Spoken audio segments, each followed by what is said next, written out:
Okay, we're getting... Oh, you gotta take this jacket off.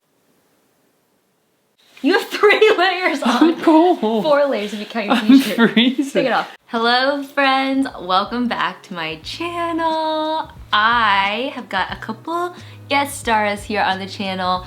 We've got Jwoz and Miss Riley the cow.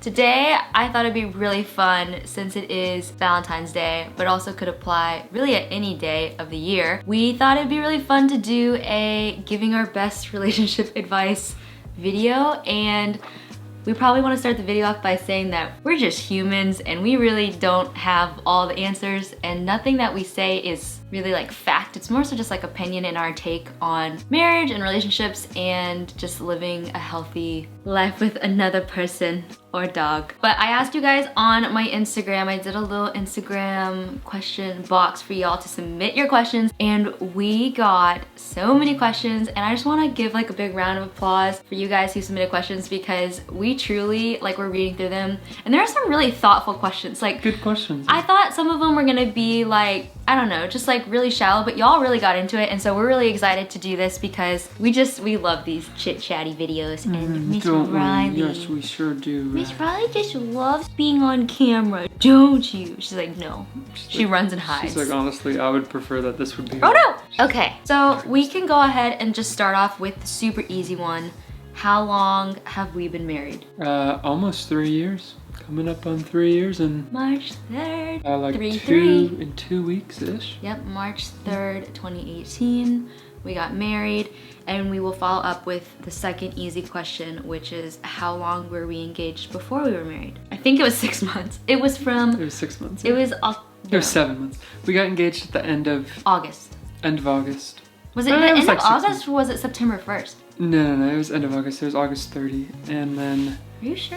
And then we got married, yeah, March 3rd of 2018. Yes, so we had an engagement for 6 months. Honestly, I would say that was like the perfect amount of time for an engagement. Yeah, I think personally, I wouldn't want to go much longer than that. I think you stress either way. Yeah. You don't need more time than that to plan a wedding. It's going to be stressful no matter how long it is. You definitely do not need more than that much time. A lot of our friends got engaged and married last year, and they were questioning if they should do a long engagement or a short engagement, and I always told them it's like the first month and a half you're like on it. You're booking the venue, you're booking the caterers, you're booking like where you're getting your dress and you're getting everything lined up, and then you have like 4 months of just like being engaged where you're just kind of like vibing, and then it's really like the last month before the wedding is like crunch time. So that like in between time really, I don't know, it doesn't really seem it's like necessary. You know, other than definitely do marriage counseling. Yes, that actually was another question, if we did marriage counseling, which we did. So like I don't think I would go like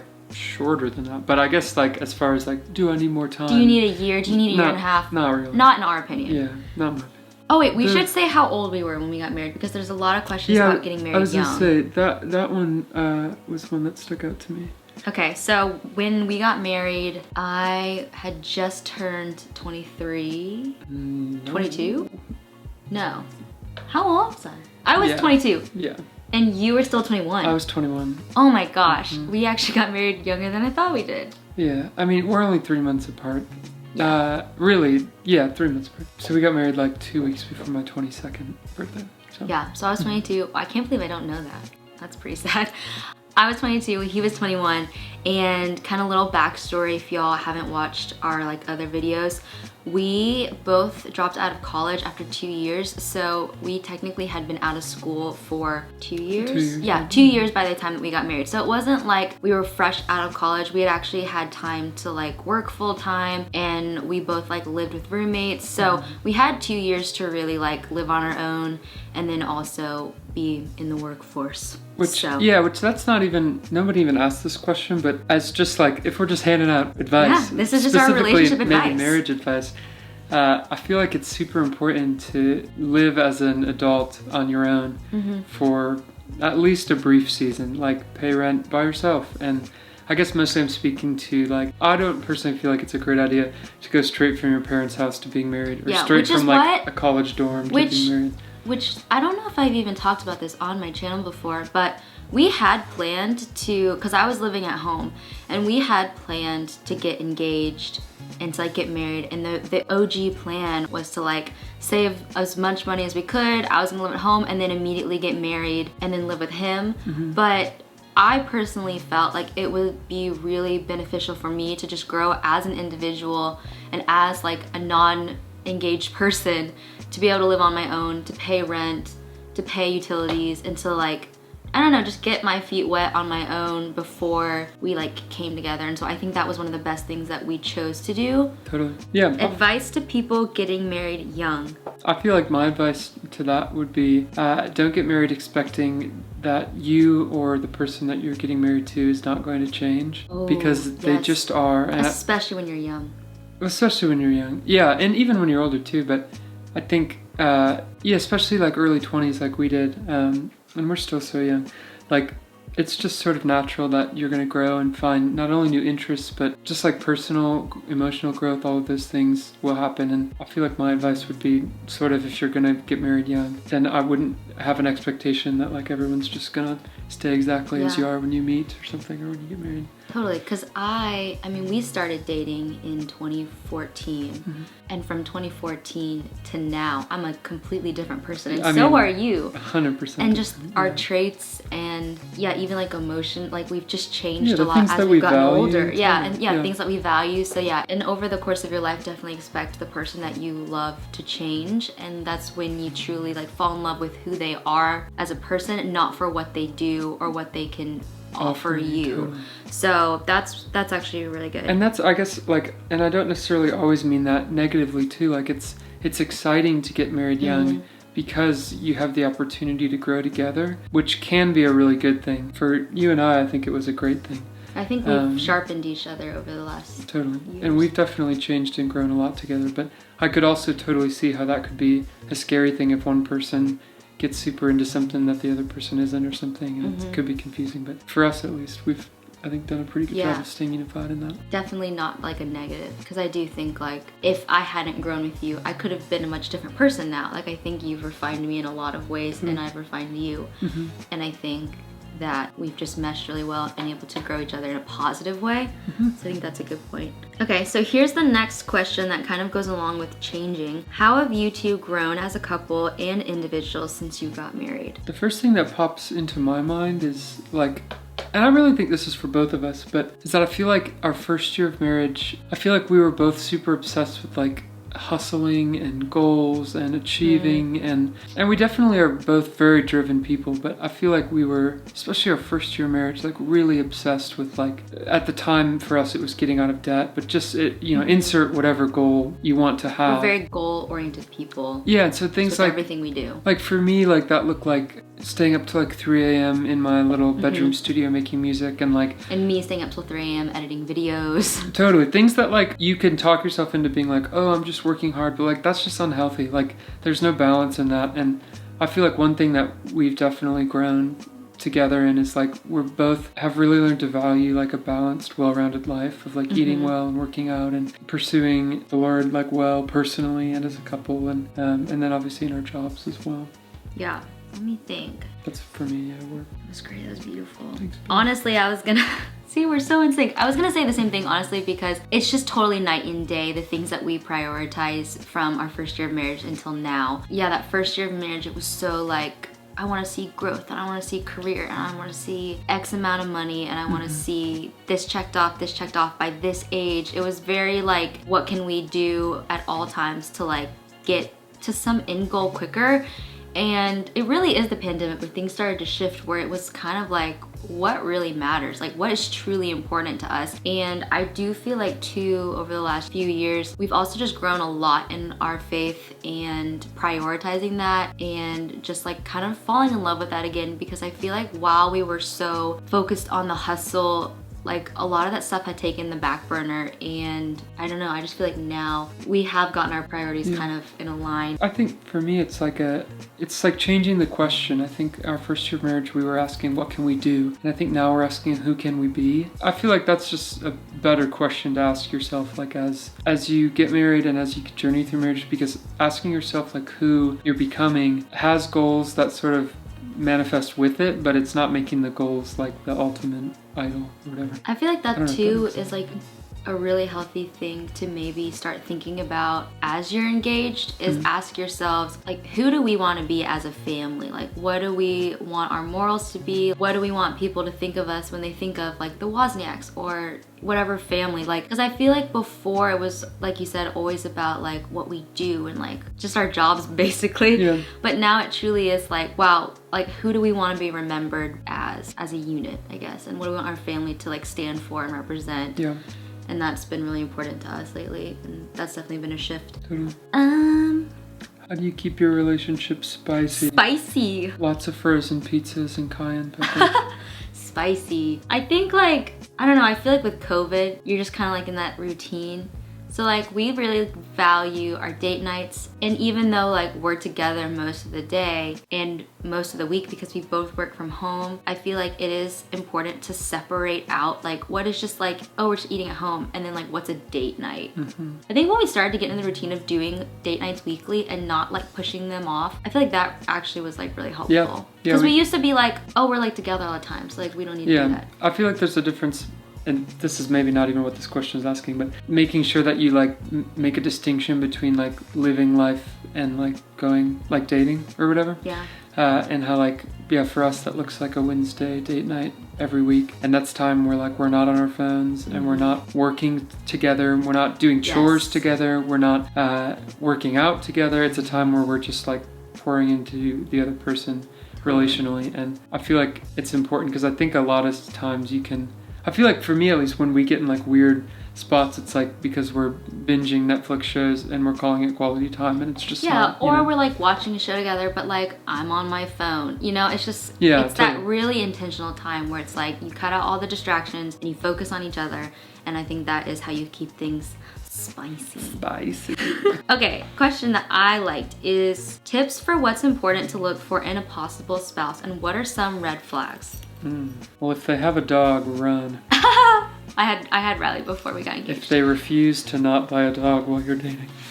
Just kidding. Riley, I love you. You're the best thing that ever One thing that I heard that we both disagreed on was, I was listening to, I don't know if it was like a podcast or what it was, but it was basically saying that like, don't let your spouse change you, like be yourself and never change. What was that? I don't remember what it was, but I remember listening to that, and I think we were together.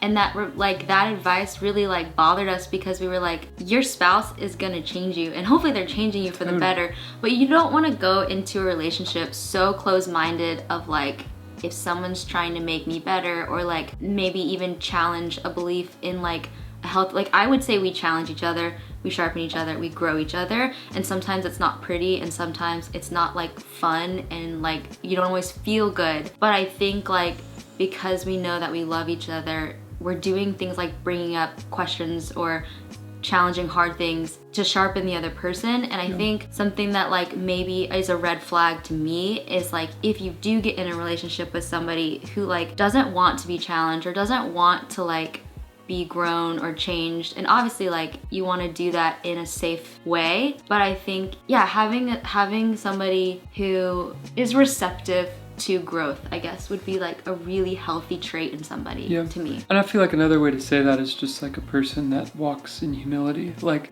that doesn't always think that they're right about everything. And like I know I still am a lot of the time, but especially when we were dating and early in our marriage, like I was the type of person, just pretty type A, pretty like this is how it has to be about literally whatever, name it. And just sort of learning that like you might not always be the most right person about whatever thing that you're deciding to fight about at that time. And I feel like a willingness to be wrong and to grow and all of that is definitely super important, and I'd probably say the same thing. And I think that applies to friendships too, just all relationships.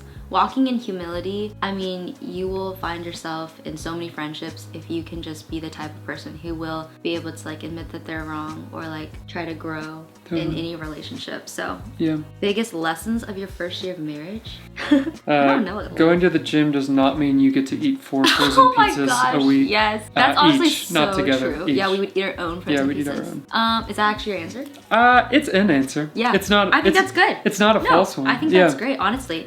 Yeah, I think like it's so normal to get married and to like wanna go get frozen pizzas and wanna just like cook stuff all the time, and like, but that's not sustainable. At least not for us.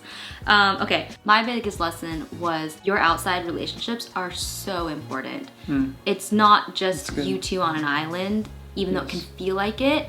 And I think being open to friendships changing too, because a lot of times, and this is like something that I feel like multiple friends have like come to me about, is like you start feeling like your friends are pulling away once you get married, and it's not even anything like intentional, but like being okay with friendships and relationships kind of shifting as you go through your first year of marriage, but then also realizing that like your friendships outside of your marriage are so important, and same with your spouse's friendships. Like your spouse needs friends, you need friends, you need just outside opinions.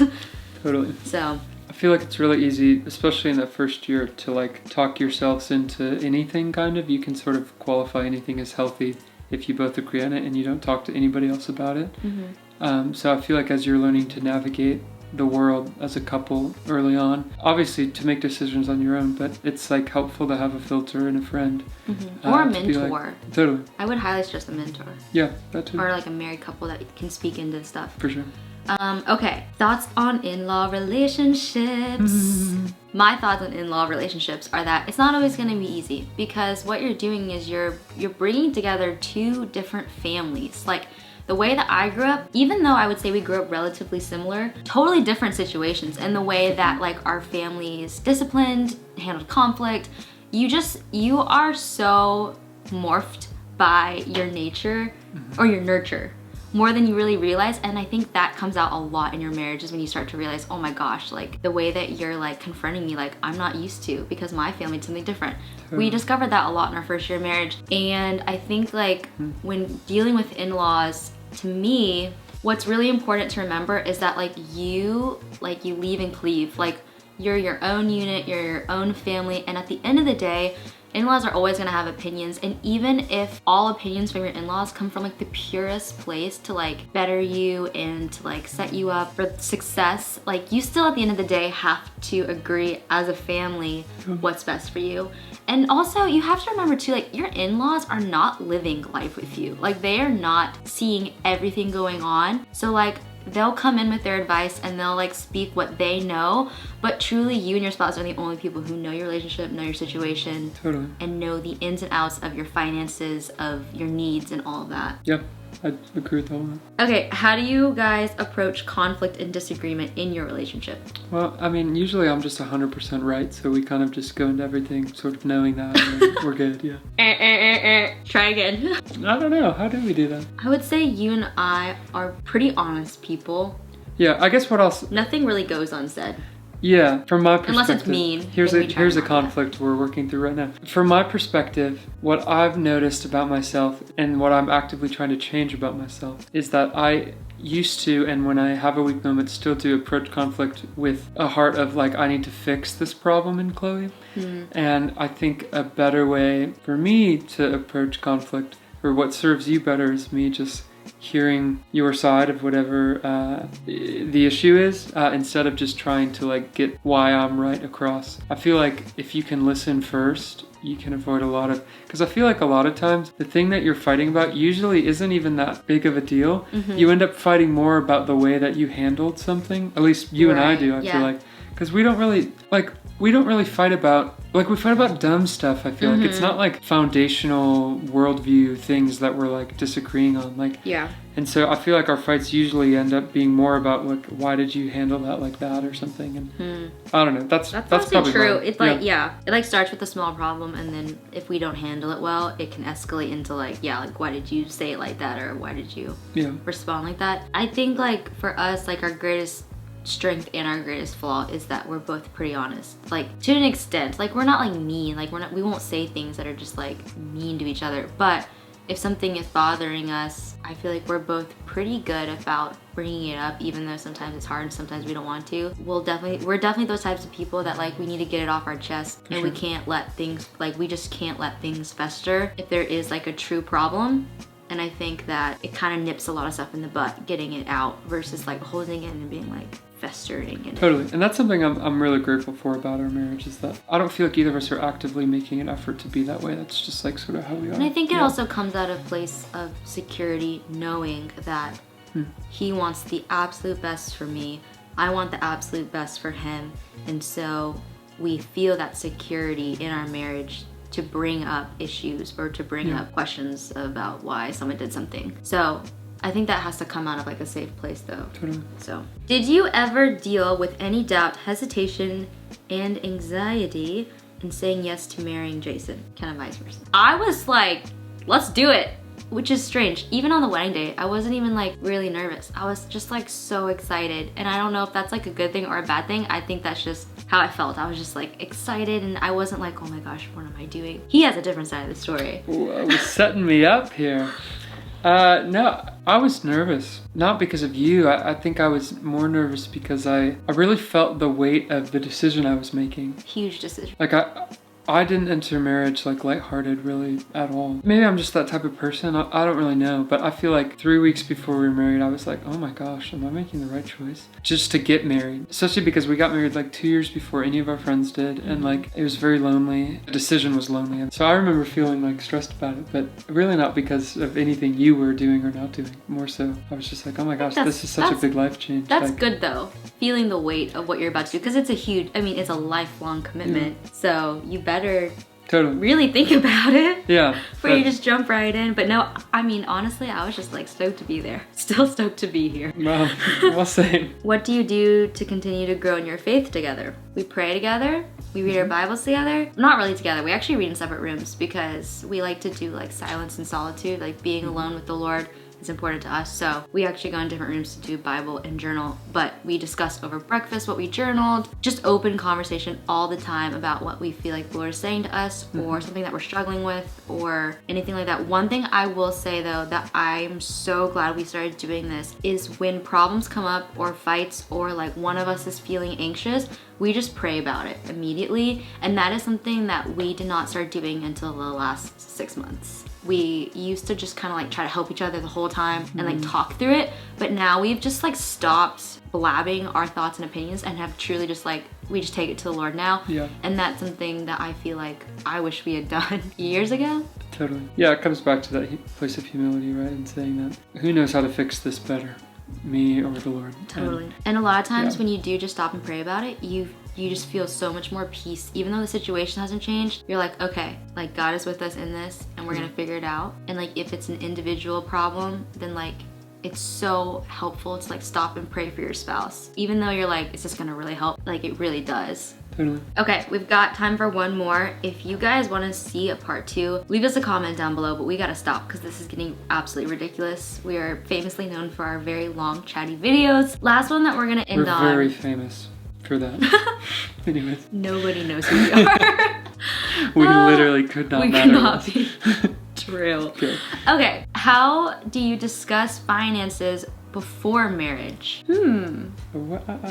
With openness and honesty? I don't know, I guess like is the question like how do you discuss like how you want to handle money before marriage? Yeah, that's something that if you do marriage counseling, they will usually cover on because finances are one of the biggest parts of a marriage that can cause tension. Before marriage, yeah, just lay it all out on the table. If you've got debt, if you've got credit cards, if you've got loans, if you have an addiction to shopping. A trust fund. If you have a trust fund, if you Which we don't have, by the way, but no. Yeah. If you have, be nice. You know, if you have a career that needs you to buy a lot of studio equipment, like lay it all out there and be honest because there's nothing worse than like getting into a situation, tying your finances together and realizing that the other person wasn't totally real with the debt that they may have or the legitimate things that they will need to buy for their career. Or it would be really unfair for Jason to be like, oh yeah, I'm a cool chill vibe, and then be like, my career takes a lot of gear. Because it's like that's legit. And it's like something that he truly like needs for his job. And if I didn't know about it, then it would be like, what? Like I thought we were just gonna spend all that money on vacations. Like, I don't know, just talk about your expectations. Like,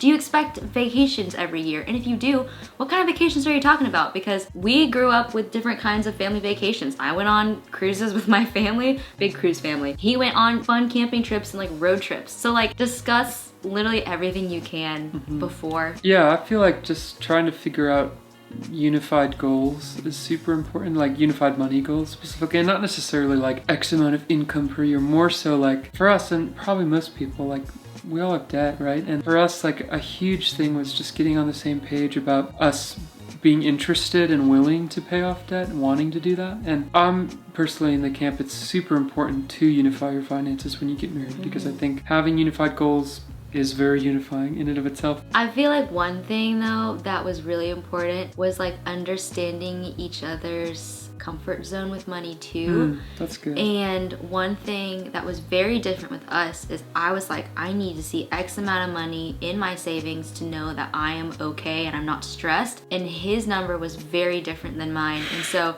we had to like come to an agreement. Okay, how much is like enough in our savings to feel safe, but like not excessive? Like you just have to know like your boundaries and limits with money. Like money is such an emotional thing.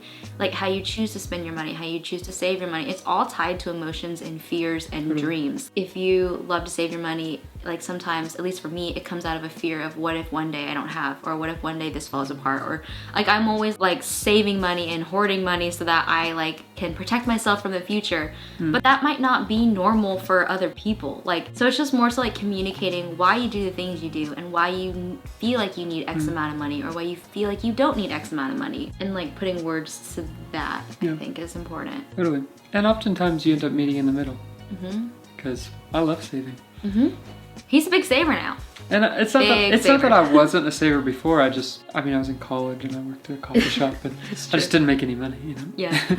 So. But whatever. But those are our best shot at giving relationship advice. Again, we are just human beings who have only been married 3 years. We're really not pros at all, but that's kind of the advice that we can offer here. I hope you guys enjoyed this video. I hope that it was entertaining, helpful. If you liked it, give it a big thumbs up. If you want to see a part 2, leave a comment down below.